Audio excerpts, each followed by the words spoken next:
What's up, everybody? Another episode of Smoking That Ish. I am still MARTIMUS. We are still in the D-Game podcast studios, and it is still D-Game 6923 on the tube of the U. Vote yes on 29 for recreational. Come on, Scruffy. That's my boy. Because, why not have recreational, man? I mean, let's just fucking go for it. Let's do it. All right. Today, we're going to be talking about Kristi Noem's Twitter X, or just X, but I know everybody doesn't quite get that yet for some reason. Not Netflix documentary. I was clickbaited last time on the way to the studio, so sorry about that. It was released on X under at Kristi Noem. So you're going to have to go back to when that was released to check that out. It's 45 minutes of something. CRC, we're going to get into just the tip of the iceberg on CRC and whether or not it's safe. No real deep studies, just a couple videos I watched from a couple other people and a concerned fan of the show wondering whether or not it's safe. Personally, they themselves don't partake in any CRC anything. Plus, I took my first trip to Bad River Cannabis and I talked to the man, Deez himself, and he found me a strain that I've been looking for a while, and also told me about a strain that I didn't even know about yet. So that was also great. I know, you need your ears cleaned out, boy. That, goodies, and more today on Smoking That Ish. Okay, anyways. Goodies. We're going to get into goodies first. Yeah, and I only have a couple goodies because your boy's broke, all right? Your boy don't have a lot of cash here and needs to keep his funds and shit tight so that I can have the medicine that I need to get by. So I can't be doing a lot of extra. I'm going through some trouble with a car I bought again. And some other things, but I do have some goodies here to look at today. We're still going to be bringing goodies, but it's going to be a less of a volume of goodies than what I used to bring. So, just for a little bit. Who knows? Who knows how long? First, we are going to be talking about this Mac 1 that I finally got my hands on. Oh, blessed Mac 1 from Bad River Cannabis. I'm not sure if their cultivation program is called something else or not. Probably. I'm probably messing it up. Whatever. The Mac 1 is 25.02%, which, yeah, it is. It's really good. It's really smooth. I don't really know what to say about the taste. It's almost, I don't know. Everything seems sweet to me lately, but that's kind of also what I go for. It's a very, very beautiful nug, very shiny. Everything has been really, really keefy. I've noticed lately there's been a lot of really good keef things going on, a lot of really good crystallization. People have gotten their trimming pretty much figured out. There's not a lot of over trimming going on. At least not from the stuff that I buy and things that I see. This one it's beautiful and it's really tasty. It has a great high that comes with it. Luckily, I had to go to Fort Pierre so that my girlfriend could finalize her divorce. So I was in the neighborhood. Congratulations to my Boo Bear for all the hard work you did. Finding out everything that had to be done and then putting in the work to make it all happen. I'm really proud of you. You did a really good job. And the review of this, I basically just went over it already. It's gorgeous. Definitely check it out. I don't know if it's going to sell out very soon. People have been talking about it for a minute.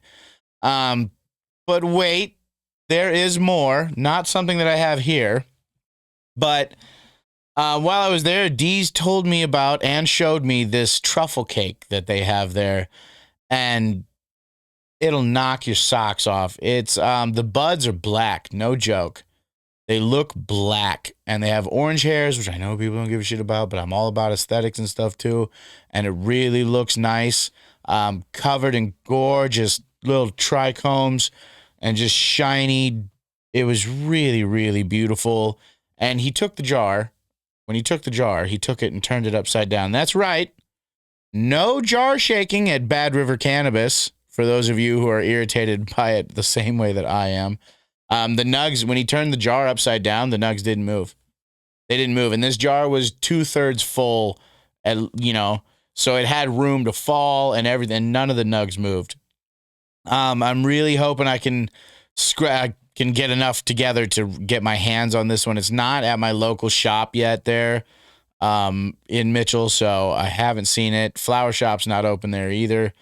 But this one could be a contender. It looks really, really good. I'm a huge fan of Black Bud, even though I know it's just because it's tanned or whatever. I know, but I really like it. Big fan. Some of the best weed I had when I was younger was Jamaican Jazz. And this stuff is, it's really good. Also, I had enough allotment to grab myself an ounce of the Grape Rock candy and the banana butter cup. Now, I have been saying that wrong. I don't know for how long, but Tom himself got on there and corrected me. Thanks, dude. And bravo to you guys for real for this one. This is a really great one. But before I get into it, let me talk about the comments that I had earlier on here, because there was, like I said, Tom commented two separate comments: Grape Rock candy and banana butter cup. Dude, like for real. And I get it, man. I can be frustrating, but yeah, great job to you guys on this strain particularly. This is a Hall of Fame strain for sure. And just really, all bullshit aside, really, really good job. Way to go, you guys. Dakota Natural Growers really knocked it out of the park with this one. And I am a huge fan. And also, I had another one. Somebody commented and said something about the boys club that it's turned into. And I know I've said something about it a few times too. But I replied on there, and it's probably going to be better than what I can assess, or what I can come up with here. But I commented on there and, said that this could be kind of a lot, I guess, for cultivators. The sudden fame and stuff that they haven't really had before, they haven't had to deal with. And I can see how it can be easy to get locked in an echo chamber of people just telling you yes and tearing down anyone that says anything bad about you before they even get to you, I see how easy that is, and I honestly don't know how I myself would handle that kind of attention and stuff. So, yeah, I don't know. I think it's a lot for anybody to deal with. I'm not going back on what I said before, that was a particular situation, and that is its own fucking thing. Anyways, yeah, I just wanted to say, like,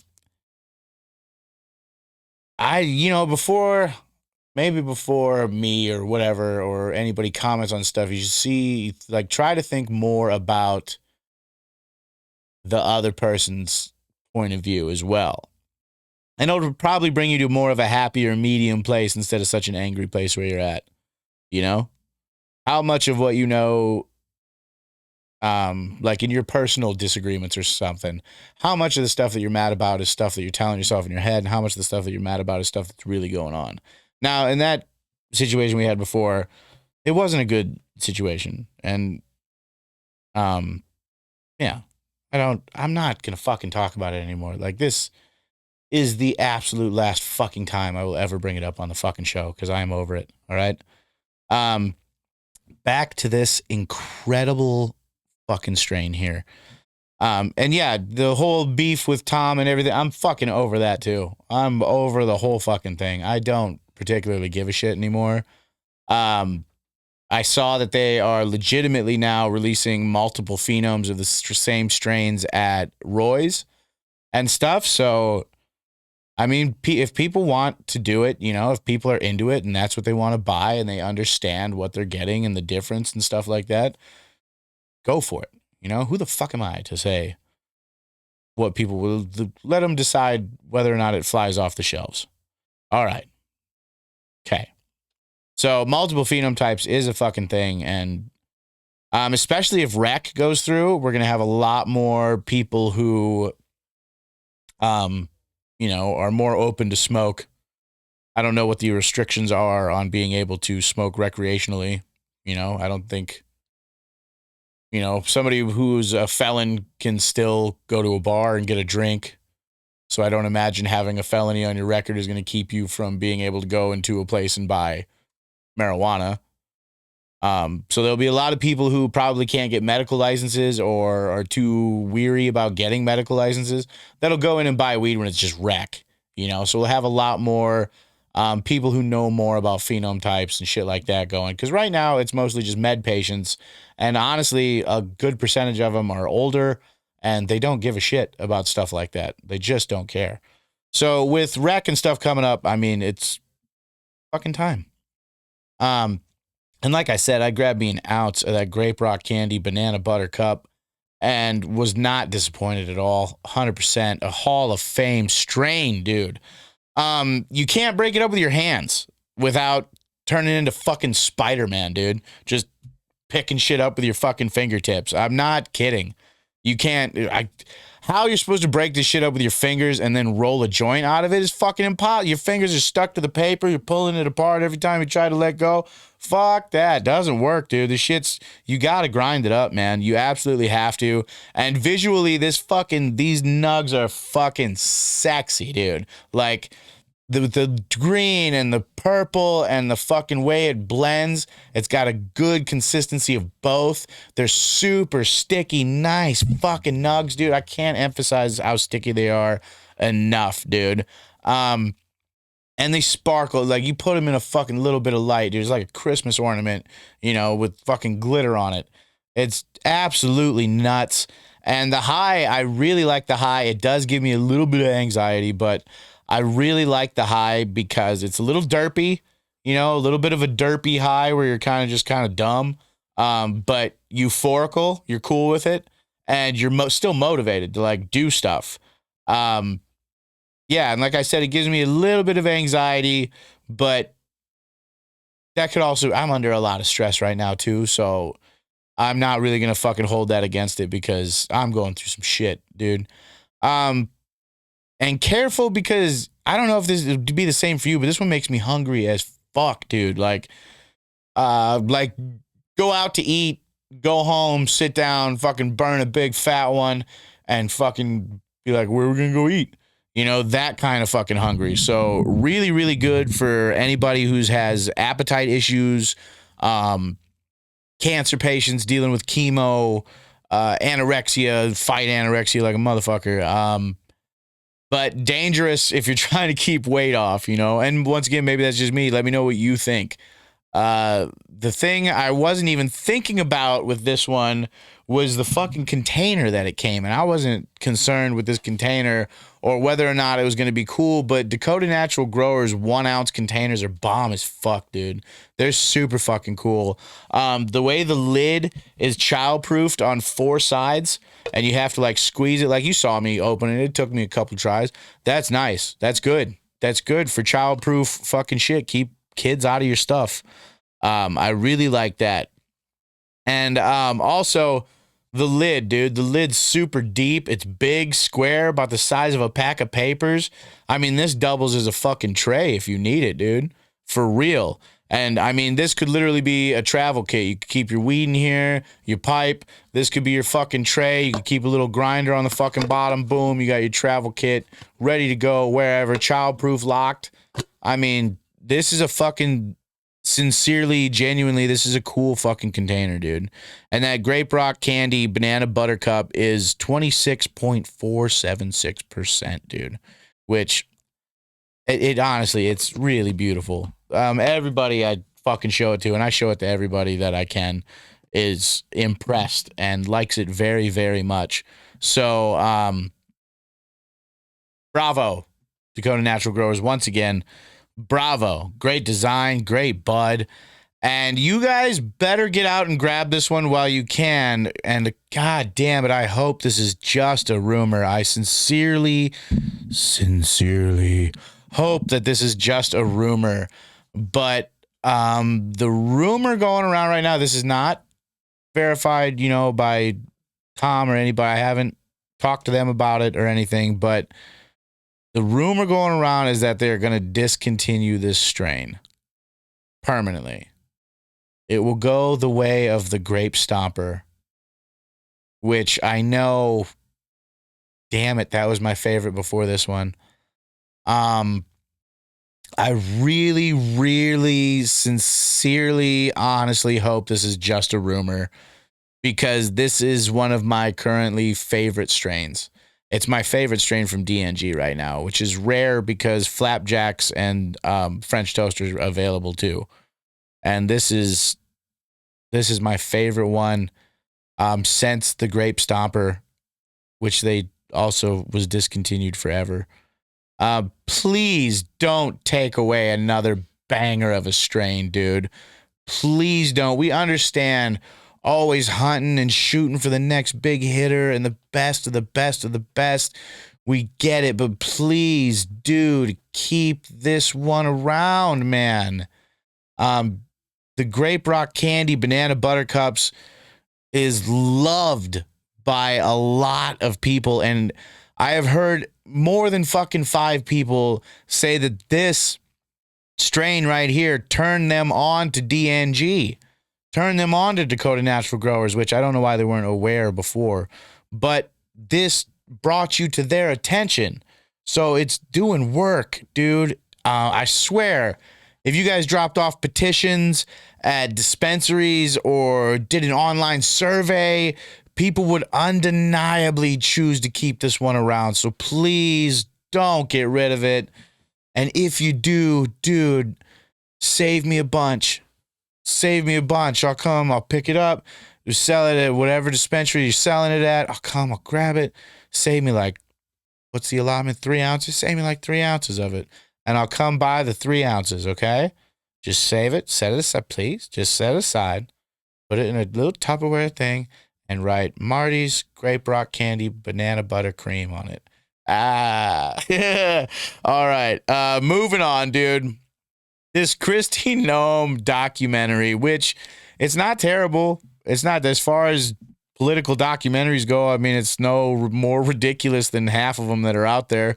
Shout out to Transition Studios and Transition CLE and at Kristi Noem and X for America's Governor, the Kristi Noem story.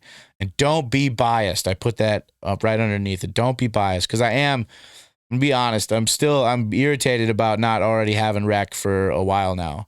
But maybe that works out for the best, because I don't think it would have been the right time. I think too many people would have gotten the game and our quality wouldn't have improved as much as it did over the last year. So I don't know. It starts off with 5 minutes about how she handled COVID and allowed people to make their own choices. And yeah, she was the only governor in the country who never shut down. But I don't feel like she did it for us. I feel like she did it for Trump, for the Republican Party. That's her number one. I don't feel like it's us. And I feel like she knows how to play us pretty damn well. This did, however, and the whole COVID thing, it saved a lot of businesses from the trouble seen in other states. A lot of mom and pops didn't have to go under like they did everywhere else. So, really good job there on that one. And everything turned out okay. It worked out great for South Dakota from a business standpoint. Worked out well. And I feel like that is her concern. She does what's popular with her party. Her loyalties and ambitions lie with that. I feel like that's number one. And she knows how to rile us up and how to get us, going, dude. She just knows. And honestly, it's not hard to do. We're an easy crowd to get riled up about shit. She claims we needed the factories for jobs where we could afford to raise a family. And yeah, our unemployment rate's down to like 1.something%, the lowest a state has ever seen in the country ever, which is, that's cool. But, we were only at like 4% before that, which is half of the national average. I mean, we've always been very, very good. So what was the cost of doing this, We've always had jobs for people willing to work. I've never seen a lack of jobs. We don't have a huge homeless population unless it's people who just, got Mario Karted in life, pretty much. And she claims we needed the jobs to make it so people could afford to raise a family. How many of you are comfortably affording a fucking family right now?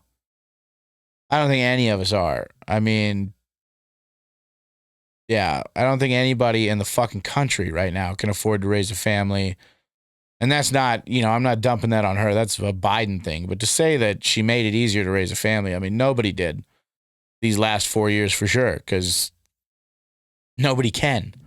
There's not enough that you can do to stop the shit show that's going on right now.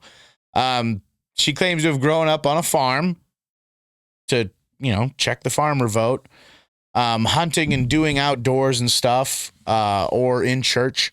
And we've all grown up around here. And while those are things people are more than happy to brag about, most of life in South Dakota is spent, for most people in the bars or out at road parties or, and she was a cheerleader growing up. So I imagine that was something, but it's just, it's ignored, swept under the rug. We only talk about the good stuff. So, and if she did grow up like that, she grew up disconnected from fucking most of the people that grew up around here. Yeah, she talks a lot of political pageantry in her show. And she talks about how like all the other kids got to have fun, but not Kristi Noem. One of her brothers, Rock Arnold, tells the classic only 3 channels on the TV story. We were all there, dude. It was fine. It was only 3 channels because you could only get 3 channels, not like you guys were fucking broke. And she didn't grow up on a farm. She grew up on a fucking ranch, riding horses and fucking all kind. They were not struggling farmers by any fucking means. He said they were just hunting and fishing all the time, not tainted by TV and the such, They weren't allowed to watch TV. Her father had 4 children that she said he treated the same, but somehow she was always the one with him, going places with him, always by his side to check the fields and the cattle and do everything. And the whole thing just feels like a fluff piece. The whole thing is just propping her up. It's kind of ridiculous. And this is, mind you, I was only 8 minutes in at this point, and talks about how Kristi rescued animals, and loved animals so much. A big piece on how she loves animals when she's not shooting them. And even going so far to say that her dad gave her the jobs that had to do with taking care of the animals because she just loved animals so much that she murdered them in pits when she'd get angry. Ron Arnold was Kristi's father. Insert story on how she's been driving semis since she was 12 and which on a farm, you probably start out driving tractors and shit way earlier than that. So she was a little pampered on the farm. Now, while she claims to have grown up on a farm, just like the other small town people, it was actually a ranch, like I said. They went horse riding regularly, like poor people. And while she claims her dad forced the kids to work, just like every other farm and family, you got to get the chores done or we're going to lose our livelihood, which is what most farmers have to deal with. You get the fucking chores done come hell or high water. And she claims that her family was forced to do that too, and that's complete horseshit. He paid his kids to do the chores. You either do the chores or your ass don't get paid, flat out. You're free to do whatever the fuck you want, though, because they have workers that work there and shit like that. But if you don't help out, you don't get paid. So they work to get paid from their dad. So this isn't a small town family trying to make ends meet like she fucking portrays. It's just more political pageantry BS. And I know I'm trying not to be biased, but dude, it's so thick. It comes off to me more as her and her family coming together to try and save her political career and give her that push to vice president that she wants so badly, and not much else. She, of course, didn't have a boyfriend until she was almost graduated from high school, and he was, of course, the quarterback for the football team. He was already in college, though.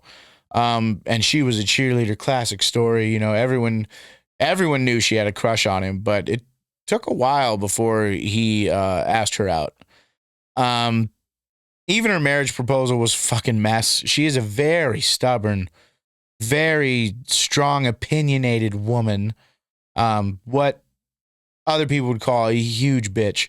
And I feel like there was a little embellishment added by her here. Everyone says that she had to ride a horse in this parade in Watertown, 4th of July parade, and they implied that that's work. Even though it, people would love to do that. Most people would love to do that. But for rich people, that's fucking inconvenience. And she was tired and crabby afterwards, and she almost denied the invitation to her own engagement. She got kind of pissed, threw some attitude, which honestly was kind of cute, was story-wise. She says she had to travel around to small farm towns in the area, all around Watertown, because she had promised all these children that she was going to pick them up and take them and their horses to be in the parade. But wait, there's more. She not only picked up all these kids and all these towns, none of them are in the documentary, but she also prepped all their horses for the parade, brushing them, cleaning them, getting them all ready. And fucking no, you didn't, dude. No, you didn't. What a load of fucking horseshit. Why add that? You had to ride in a parade for 4th of July. That's patriotic and stuff. That's good. You were doing your deed. You had horses. Your father owns a ranch. They need horses in a 4th of July parade. Why wouldn't you? But there's no way she drove around and picked up all these fucking kids. It doesn't make sense. Why would these other people with horses not have horse trailers to bring them into town with their kids and stuff? None of it makes fucking sense. Having to prep every fucking horse. Bullshit. These people knowing there's a parade that day, nobody had their horse prepped but you. You had to prep every fucking horse and pick up every fucking kid. But just, dude, come the fuck on, dude. Like, what a bunch of dog shit that was. I didn't like that part at all. And it doesn't make sense. And if it doesn't make sense, probably bullshit. She was married at a young age, 20 years old, and a mother by the time she was 22. So she started having kids the same time I did. And I didn't know shit when I was 22. She definitely comes off as someone who's going to be the alpha in any kind of relationship, friend relationship, romantic relationship, business relationship, work relationship. She's going to be fucking top dog, or she will fucking shit on you. A my way or the highway kind of attitude. Kristi's dad, who by all accounts was a great man, not sure if he built his wealth from the bottom up, or if he, was born into it, but he was a rancher for sure. Respected and loved by his family. He ends up dying tragically before Kristi has her first kid at 22. He was out with one of his sons working on a grain bin. They were trying to break up some moldy grain that had gotten on the top and crusted up. And he went up there and he fell through. And when he did, it broke up a bunch of the other grain and it all came down on top of him. Once he fell, the rest of the corn came in on him. And friends and neighbors showed up. Tractors tore the silo apart and dug him out as fast as they could. He was taken, they all tried frantically to save him. Doctors and nurses worked on him for hours, but it was all in vain. He had suffocated. Honestly, he probably died while listening to the panic screams of everyone trying to save him. Truly tragic. Over 1,200 people attend his funeral, which reminds me of my girlfriend's Uncle Troy's funeral in Tennessee last year. Kristi Noem's father he was a great man, just like Troy Davis. He was a great man, truly missed by many. In 1994, Kristi and the rest of her siblings take over the farm, which is bullshit. It's a ranch. A couple of uncles, neighbors, they had workers, all kinds of stuff, also helping out. Here, insert sad story about cleaning out her dad's truck, where she claims to have found a tape recorder that her dad had for years that answers every question you could possibly have. Who to trust, who not to trust, what kind of thing to do with every kind of fucking crop and animal and every situation possible. And she uses this as a moment to say, God is good. And God, help me out. No, your dad would have been the one that helped you out. And I don't feel like that's fucking true either. 55% of their property and assets, the value of which they say had to be turned over to the government, the equal value, due to an estate tax and laws at the time. And she claims this is what got her into government. She oversaw the federal farm program as her first job in government. From there, she went to state legislature but wasn't happy with just having an opinion. She wanted to run things. So she ran for leadership the next year, and that pissed off pretty much anybody who'd been in the fucking thing for any amount of time. Just the arrogance to be in there 1 year and then go, I'm going to run this. So she pissed off pretty much every old guard person that was there. She sent emails to constituents about an argument she had with another legislature, and the constituents forwarded those emails back to that guy. And this was 1 week into the job. So she's just a tornado coming in. And like I said, she's my way or the fucking highway, dude. Of the 29 members who opposed her running for leadership that early, only 10 of them still hold their positions today. Like I said, if you go against her, she's not happy just beating you on that one thing. She then will fucking destroy you. Now I get why she had recreational marijuana overturned. If you disagree with her on anything, you're going to have to fight her tooth and fucking nail. Not because of right or wrong, but because her way or the fucking highway, dude. Not a person that's easy to talk to, but at the same time, not a person that's easy to bullshit either. So there's good and bad. I don't think she should be in the White House, dude. I honestly don't think she should be in politics right now at all until she suffers a serious fucking political loss, like losing governorship, being set back instead of going forward, because losses build character. And I really feel like she's disconnected with everybody and she's just following her fucking blind ambitions, dude. Which does occasionally lead to good things for us, but she doesn't give a fuck about us. The road to hell is paved with good intentions. And I don't even think she has good intentions for us. Really, it's all for her. She takes great pride in the rewriting of the Farm Bill, which honestly, she helped somebody else rewrite the Farm Bill mostly.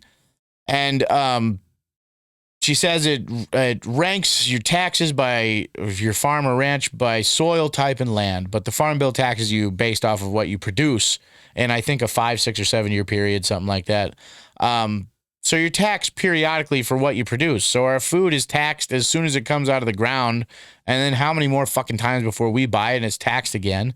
If I'm not mistaken, didn't Canada just roast fucking Trudeau for suggesting the same type of shit? How about you don't tax the farmers any extra, especially in this spot, because they feed a large amount of the population and the livestock and produce how many other fucking things that we use. Why tax ourselves extra? Tax fucking exports, dude. Tax the shit leaving the country, not the shit coming out of the fucking ground, dude. 2010, Kristi runs for Congress. Her deputy chief of staff, Beth Hollitz, is the main non-family member interviewed in this fucking documentary, and she is quite a bit. She's in there a lot, and that's fine. But they use her interview almost as almost like a character witness, in a trial to talk about how truly great Kristi Noem is. And she even goes so far at one point as to say that Kristi Noem is one of the people that saved America. That is a fucking quote from this documentary. I told you, dude, put your boots on. It gets deep, dude. Bob Padachik is also interviewed, but he's the former co-chair of the Republican National Committee. So he's biased as fuck, and he just gives dumbass political answers, typical shit, like she got into politics to make a difference, and she cares about the people of South Dakota. Just nonsense. No, not a real fucking word spoken during his whole interview. Kristi ran, in her words, she ran to stop a blue dog Democrat from going up against a Republican senator. And also she figured if her and her husband lost, people would finally leave them alone because they were just constantly bothering her and her husband about getting into politics. But I also think is bullshit. She does not do anything she can't be made to do anything. She only does what she fucking wants to do. She served for 4 terms, lists a bunch of committees, names drops Trump as many times as she can. 2018, she runs for governor. her first priority was growing the state of South Dakota and growing families in South Dakota, stopping the population decline that had been going on for years. Now, mind you, the only 10-year period that shows a decline in South Dakota's population ever is between 1960 and 1970. So I don't know what the fuck she's talking about here. There's never been a decline in a 10-year period. Our population wasn't declining. It had just plateaued. We had reached a happy and balanced medium for the state, which we were increasing by like 1,000 people a year, not much, but we were at a good 800, 900,000. Now it's up to, we're increasing by at least 10,000 people per year, which is 2% above the national average. And it wasn't free. We're not getting the cream of the crop from these other states. We are getting some business people who like tax breaks and shit like that coming here, but we're not getting a lot of, like, now granted, we've seen more, and that's more growth than the states around us have seen, but we've also seen an increase in violent and sexually based crimes. Until the last couple years, they've kind of gone down a little bit, but man, they fucking went up quick. Some years by like 17%. We've brought more factories to South Dakota, but that's not what we wanted, really. We wanted companies to move their headquarters here, their corporate headquarters and stuff. We want that here. Headquarters bring business, the big business types who make changes by quickly renovating areas that they live in. Property values go up. Standard of living and education all go up.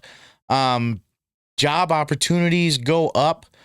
People are worried about property values and prices, but they don't think about the opportunity and the value of what jobs you could get around here. Corporate jobs could be got. And factories bring an increased criminal element with them.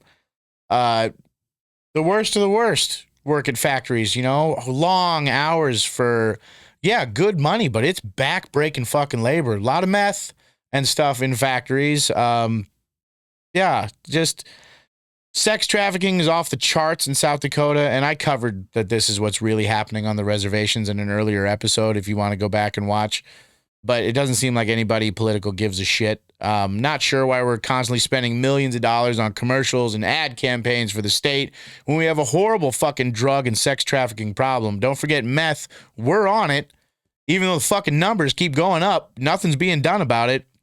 And Native Americans in our state can't even fucking sleep soundly in their own houses, can't trust anybody on, let's say, a dating website or even going and meeting a stranger at a bar because you're probably going to be taken out of the fucking state. And if you're not, and you're just sexually abused and beaten or possibly killed, just nobody's going to fucking look for the person that did it. Most crimes committed by males in South Dakota are violent crimes, while female criminals prefer drug-related crimes. So, and anybody living in Sioux Falls, Mitchell area knows that the level of dog shit has gone up heavily. She claims she made it possible for people in our state to be able to afford to raise a family. And the only time I remember doing well at all is when Trump was in office. Right now with Biden in office, you can't afford to do shit. So what does it really have to fucking do with her? Her mom, Corrine Arnold, even says in the fucking documentary, and this is a quote, "They have no idea how lucky they are," when referring to the people of South Dakota. Like, we're rowdy, ungrateful children. And Kristi Noem is just, saving us. Saving America, truly. And this part won't age well either, but she talks about how she regularly sends the National Guard to help with the Mexican border. And she's currently catching a lot of heat for not sending the National Guard to help with flooding in the state because it would, quote, and I quote, "it would be too expensive." Wrong, because sending them to the southern border can't be cheap. But that makes her look good to the Republican Party and sweet, sweet Trump daddy. And that's what she really cares about, I believe. She goes on to smear everyone trying to come into the country, saying that they don't love America, they don't deserve to be here. And she's right about a percentage of them, for sure. There's good and bad in everything. Terrorists have been caught coming into the country, as well as spies from other countries. And I 100% do not support an open border or any kind of policy with an open border. But it can't be all of them. Just statistically, it can't be. There have to be good people in there just looking for a better life. And that's what this country was fucking built on. we could create more border patrol positions, more jobs, and fight the corruption that is really, really deep in the border patrol and politicians in the area due to cartels and stuff. But I already talked about that in previous episodes as well, if you'd like to check them out. Then she shits on Biden and talks up Trump some more, which honestly is getting easier and easier by the fucking day. What's happening with Biden is honestly just sad at this point. He doesn't even know where the fuck he is or what's going on half the time. He should be spending time with his grandkids, telling stories, fucking spending time with his family, reminding him of things he did when he was young. Watching sunsets and shit, not running the greatest military power the world has ever seen. My opinion, once again. She also talks about standing for the flag, and this is going to be a hot take, but dude, kneeling for the flag wasn't about disrespecting the fucking flag. It wasn't, and the freedom of fighting for the flag gives people the right to burn the flag, etc. It's their right. You don't have to agree with it, but that's freedom. That's what freedom is. I personally would never do such a fucking thing, but that's freedom. And the kneeling wasn't against the flag or against America. It was done to be shocking, for sure, which it was, and to bring awareness to the number of Black Americans that were dying in the streets of our country. Now, you can say what you want about Americans anywhere, a great nation, black and white, financial disparities, blah, blah, blah. But no American in our great nation should ever be worried about accidentally getting murdered by the men and women sworn to protect and serve our citizens. And also, the good, honest police officers shouldn't have their names and reputations dragged through the mud because of someone else's actions. There was a problem that needed to be fucking fixed, and they just wanted to start a dialogue. So don't be so fucking sensitive. Don't be so fucking touchy. Jesus, fuck. It's freedom. So I don't disagree with her on everything, but not giving us rec still leaves a really bad taste in my mouth, dude. And this documentary ends extra. The music builds like the final scene of an epic movie while she speaks about America and videos of Trump's visit to Mount Rushmore and jets flying over American flags. It was a lot, and I'm happy that I don't have to fucking watch it anymore. So that was Kristi Noem's documentary in a nutshell, dude. Feel free to check it out if you want to. I wouldn't recommend it. Yeah, if you love her, you're going to fucking jerk off to it. If you don't like her, it's just a load of shit. And I'm in the middle. I think, she's done good things and stuff, but it's all just political pageantry at this point, How much time we had, Joplin? We're at 42 minutes. So I was going to get into CRC and stuff today, but we have ourselves here a full episode. So catch me next time when we talk about CRC. That is, God, what the hell does CRC stand for? I got to look it up because my mind is a fucking turd right now. It stands for Color Remediation Cone, Column, Cartridge, whatever fuck. And it's another way of filtering dabs. And, let's see whether it's good or bad. Find out next time on Smoking That Ish. And, thanks for smoking that ish.